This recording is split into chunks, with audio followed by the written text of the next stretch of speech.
Hello everyone and welcome to my Resistance 3 PlayStation Move analysis. This analysis is based on an unfinished code, but it should be fairly representative of what you will get from the final game as far as move controls are concerned. That said, the few bugs and glitches I found during my analysis will be discussed, along with ways to get around them just in case they slip through QA and end up being in the final product as well. I'd also like to assure you that I did my best to keep spoilers at minimum. All the upcoming footage comes from the early sections of the game and shows basic combat situations, so you won't see memorable moments, boss fights and stuff like that. So let's get to it, beginning from the basic control setup, which is quite standard. The X button is for jumping, while the circle button toggles crouch on and off. There is no hold to crouch option here. Tapping triangle allows to either switch between the last two selected weapons or cycle through all your weaponry depending on how you have set the dedicated options. Holding down triangle brings up the weapons wheel, which allows to select specific weapons using the analog stick. In this case, you can also decide whether to have the game pause or not when bringing up the weapon wheel. Holding down the L1 brings up the iron sight or scope. I will discuss this aim mode in more detail shortly, but as you can already tell, Insomniac went for a fixed reticle solution instead of a detached one. Pulling L2 throws one of the currently selected grenade types. There are 3 grenade types the game provides, and you can cycle through them via the D-pad. As you can see, grenades fly in the direction of the on-screen cursor, following a rather flat trajectory arc, which allows for some rather precise throws.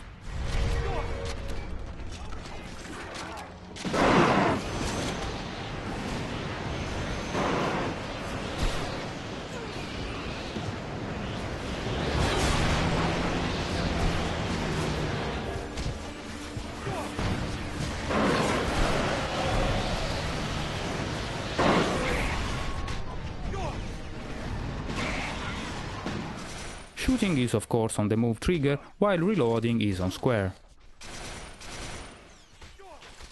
The main move button instead operates the secondary fire each weapon provides.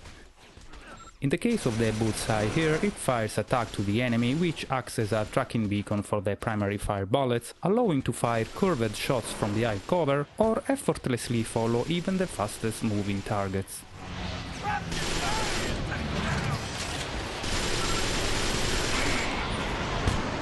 Pressing the stick while moving forward allows to sprint indefinitely, there is no stamina bar or stuff like that, and finally to execute melee attacks you simply jab the move forward like in other move shooters.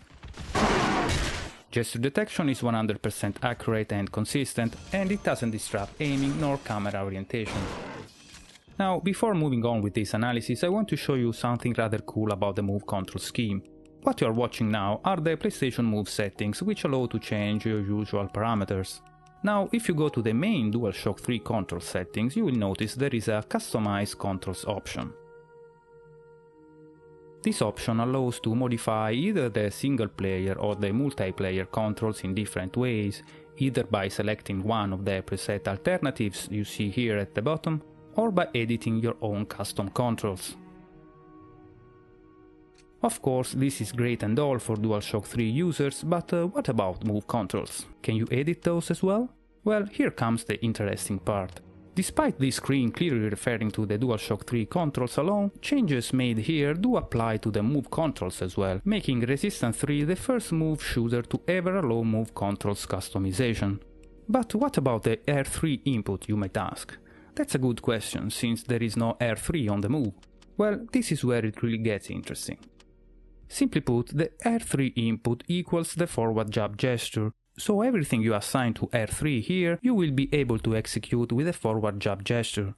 Here, for example, I've moved melee on L3 and I'm using the forward gesture to sprint.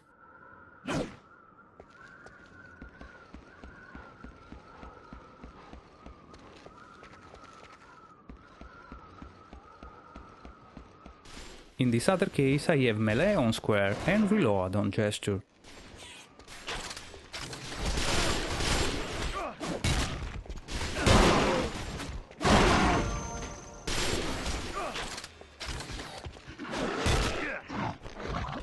In this one, I have melee on circle and weapon switching on gesture.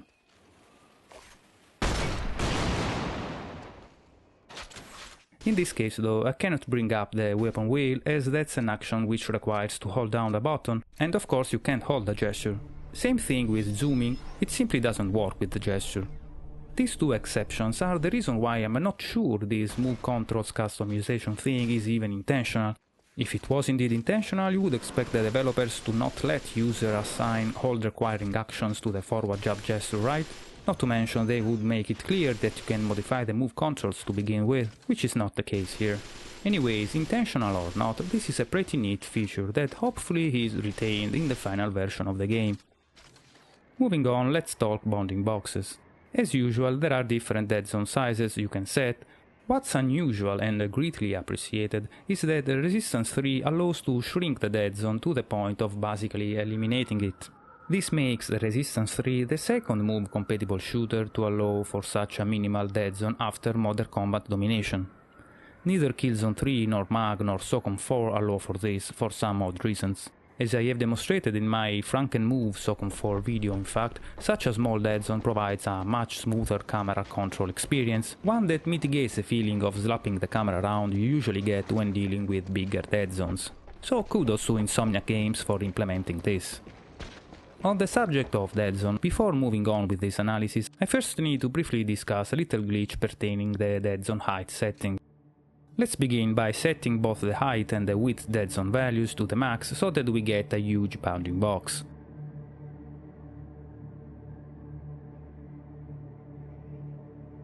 Now pay attention to what happens when I shrink the dead zone height to minimum.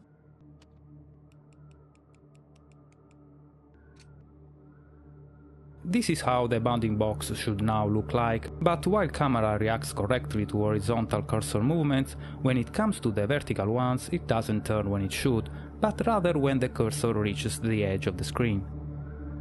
And yet, going back to the settings screen, the dead zone height is definitely set to minimum. Let's change the dead zone height again by increasing it up to 50%. This is now how the bounding box should look like, and yet the vertical height value I've set in the options screen is being ignored.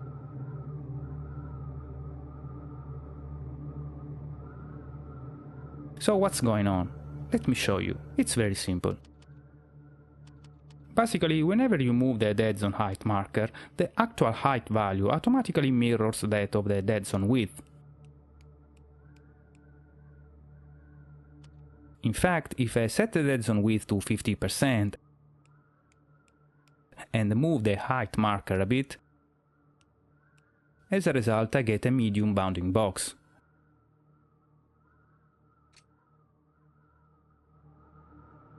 Notice how the camera reacts correctly now.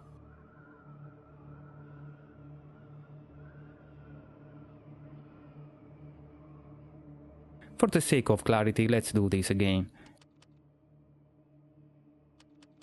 Let's set the width to minimum and increase the height just a notch. See the red dot? That's the height value the game has actually registered, which doesn't correspond to my selection. In fact, when I go back to the game I get a minimal dead zone instead of a thin vertical one. As more examples of this glitch run in the background, allow me to reiterate that this issue affects the unfinished preview code I've got and might very well not be present in the final game. The reason why I'm showing you this is for the sake of providing a workaround just in case this glitch doesn't get eradicated in time for release. The workaround of course being to place the dead zone width marker on top of your intended height value, then move the height marker a bit so that it registers that value, and finally move the width marker to whatever you want it to be.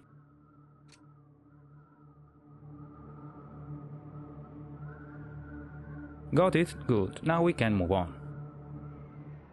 Unlike Killzone 3 and SOCOM 4, Resistance 3 doesn't make use of any sort of dynamic edge system, meaning the camera stops rotating only when the cursor falls back into the dead zone. There are various reasons why this is not detrimental to camera management though, first one being the top turn speed itself, which is slightly lower than that of the above mentioned titles. As you can see in this comparison against Killzone 3, quick 180 degrees turns are slower in Resistance 3, not by a big margin, but you definitely feel slightly less agile. This is especially true when performing smaller turns that don't involve reaching top speed. In fact, since the top speed is lower than that of Killzone 3, camera acceleration is lower as well, meaning you need to push the cursor farther away from the dead zone to get a good enough turn speed.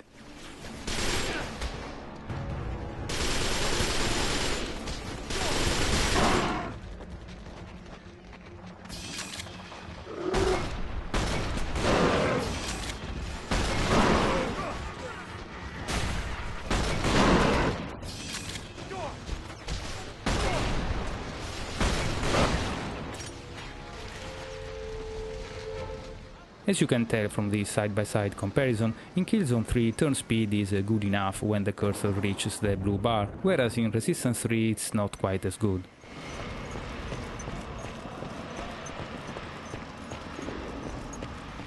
While hardly game-breaking, this slightly slower camera acceleration negatively affects the tightness of finer camera rotations.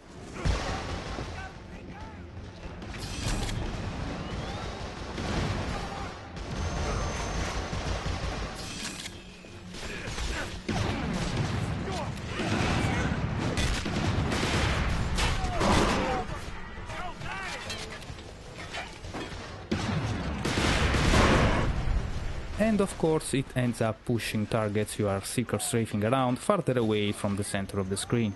Albeit this is somewhat mitigated by a camera assist I will discuss later.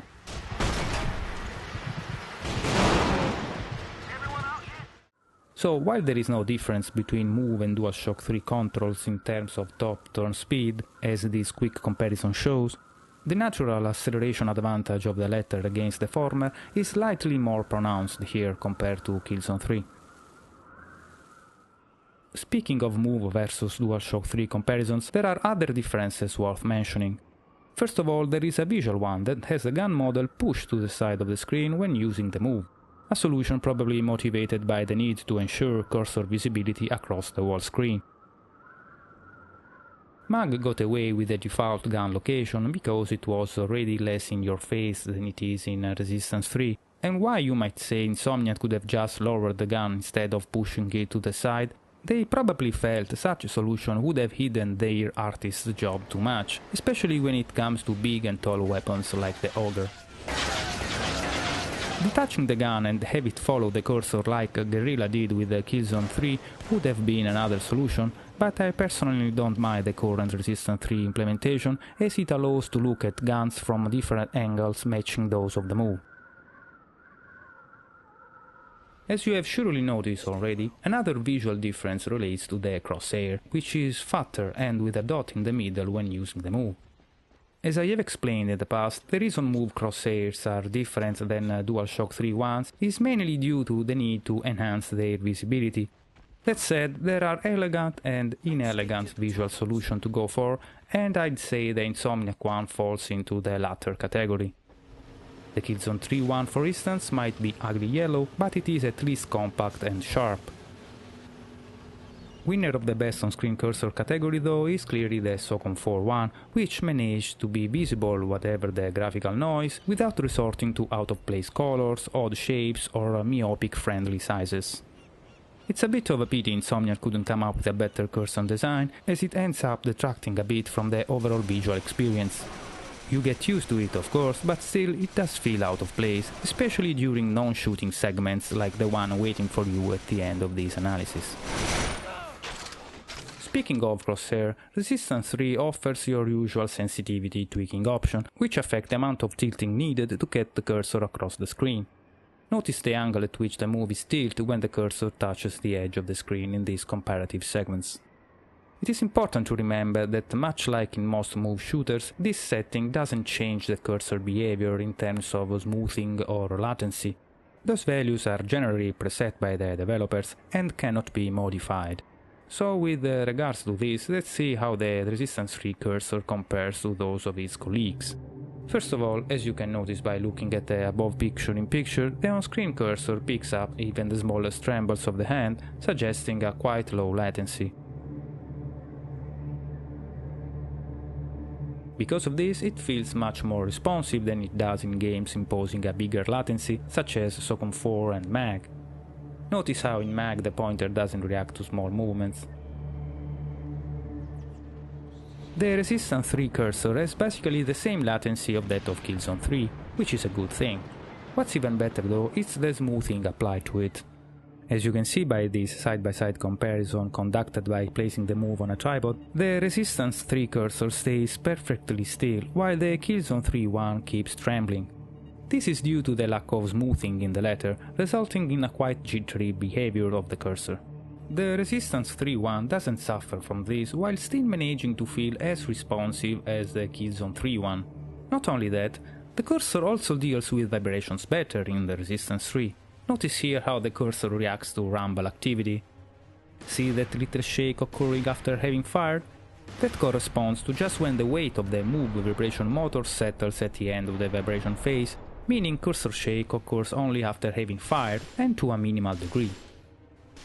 In Killzone 3 instead, vibration affects cursor stability during the wall firing process, and quite more severely so.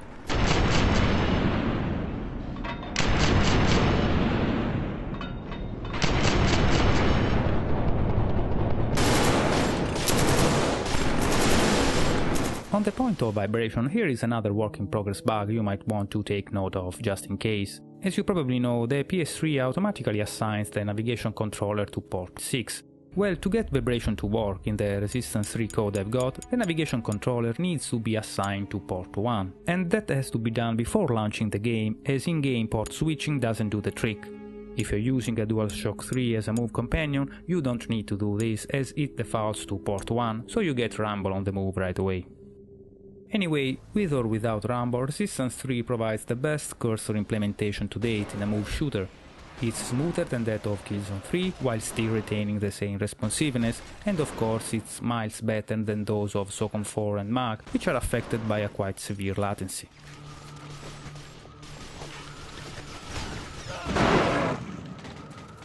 A final difference to mention between DualShock 3 and Move implementation is actually a no difference. I'm referring to weapons behavior in terms of recoil and overall accuracy. As you can tell from this side-by-side comparison, they behave pretty much the same.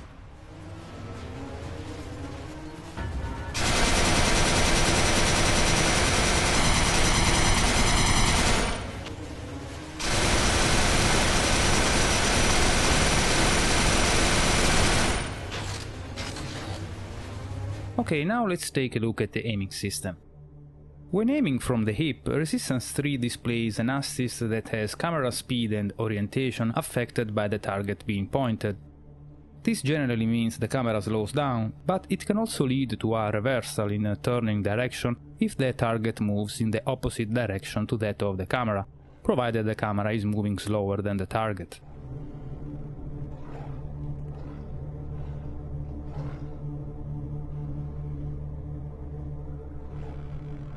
Technically, there is little unique about this assist solution, as it just reflects the one already in place when using the DualShock 3, but it works rather well in the context of pointing controls, especially when adopting a minimal dead zone that has the camera constantly in motion. This system, in fact, only kicks in if the camera is moving, meaning when the cursor is outside of the dead zone, allowing to easily point at targets that the camera movement would otherwise make hard to track, even if they were stationary relative to the environment. Think of it as an automatic variant to the manual camera lock seen in modern combat domination.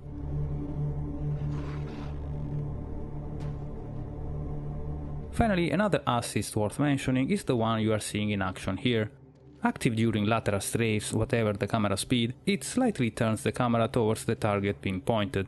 Again, this is an assist inherited by the DualShock 3 aiming system, and it helps in mitigating a bit the lateral target shift occurring during circle strafing maneuvers I've mentioned before. Not by much though, since the other camera assist sort of counters its effectiveness by slowing down your turning speed. At the end of the day, you really benefit from this assist at medium range. Now, on the subject of aim assist, here is another glitch I've noticed in this preview code that I want to bring to your attention. Notice here how the assist slows down camera speed as I turn from left to right. Now, see how it behaves when doing the same in the opposite direction. Notice how turn speed seems to accelerate rather than decelerate as the cursor meets the targets. Let's try this again in a less busy environment. Again, going from left to right, the camera slows down. But going from right to left, it sort of jumps ahead as the cursor makes contact with the target.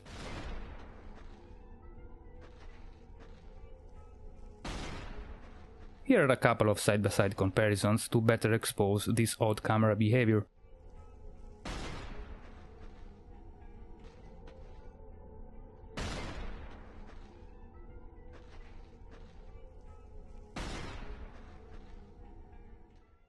Unlike the other glitches I've discussed previously, I don't have a workaround for this one, of course, but it's interesting to note that what actually happens when the cursor meets the target from the right is that the camera does slow down, but very briefly so, as it quickly speeds up again while the cursor is still hovering the target, and then it briefly slows down again upon leaving it. Pay attention here. Slow down, speed up, slow down again. While there is definitely something wrong with the camera assist, at the end of the day it doesn't affect the gameplay too much. In fact, one would hardly even notice it, as the assist itself is very subtle and yet effective.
Okay, now let's take a look at how zoomed aiming works in Resistance 3.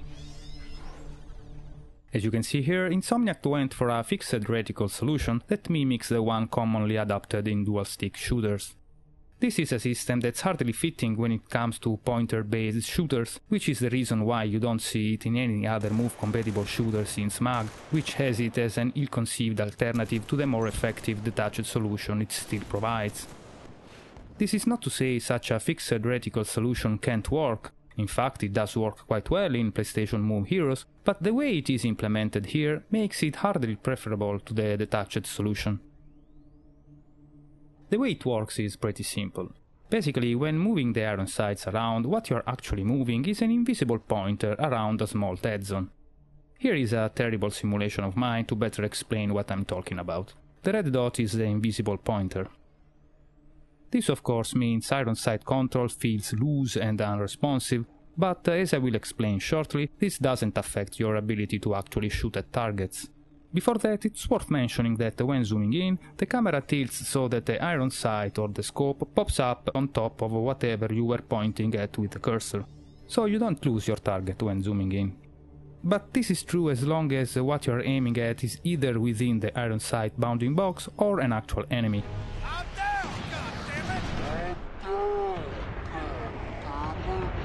When aiming at parts of the scenery like this, zooming in causes the camera to move away from the point you were aiming at with the cursor.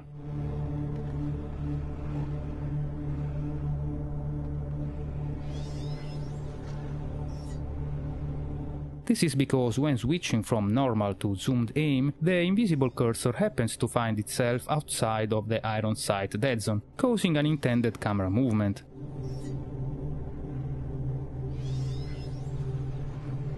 The opposite is true when switching from zoomed to normal aim. In this case, the camera stops moving as long as you have a dead zone bigger than that of the iron sight.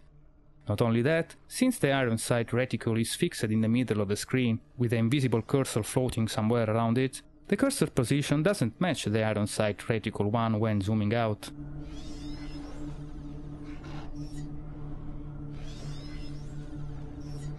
This overlapping bounding boxes issue could have been addressed to a degree by adopting the dynamic edge solution the way Zipper did in SOCOM 4. What Insomniac did instead was letting the camera assist deal with it. Just like normal aiming, zoomed aiming is assisted via automatic camera speed adjustment, and again this is the very same system in place when using the DualShock 3. The glitch I discussed before does not affect this aiming mode, by the way. So what this entails is that unintentional camera movements occurring when zooming in get suppressed as long as you zoom in on an enemy. Notice here how the camera doesn't move too much away from the targets, despite the invisible cursor being outside of the iron sight bounding box when switching. That's the camera assist in action.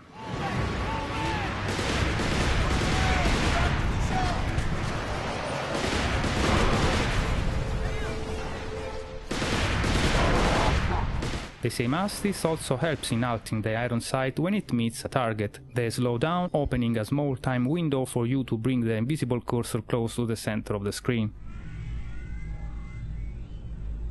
I assume at this point you might be wondering how all of this is gonna work in multiplayer. Sadly I can't provide a straight answer yet, since the ongoing Resistance 3 online beta has move controls disabled. They will be enabled in the final game though. What I can tell you is that the DualShock 3 controls are aided by the same assist system I have discussed thus far, so it's fair to assume that the move controls will mirror in multiplayer those in place during the single player campaign.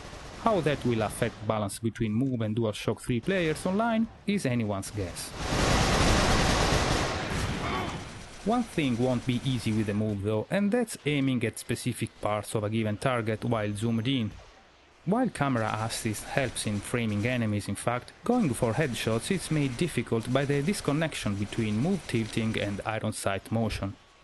You can basically forget to perform stuff like this in Resistance 3.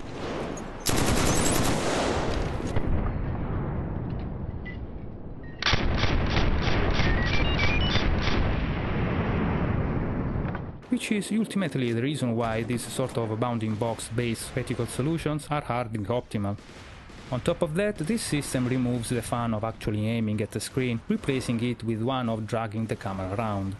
On this point, the sharpshooter attachment will hardly make you feel better.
So at the end of the day, while Resistance 3 excels in normal aiming, providing the smoother cursor to date and a quite effective camera assist, on the other hand it displays some shortcomings that prevents it from completely pushing the boundaries set by other move shooters.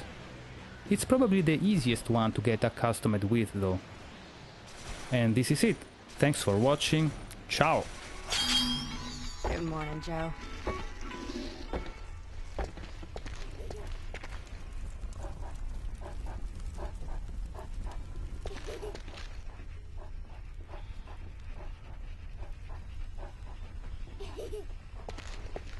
Don't look yet, I'm not done.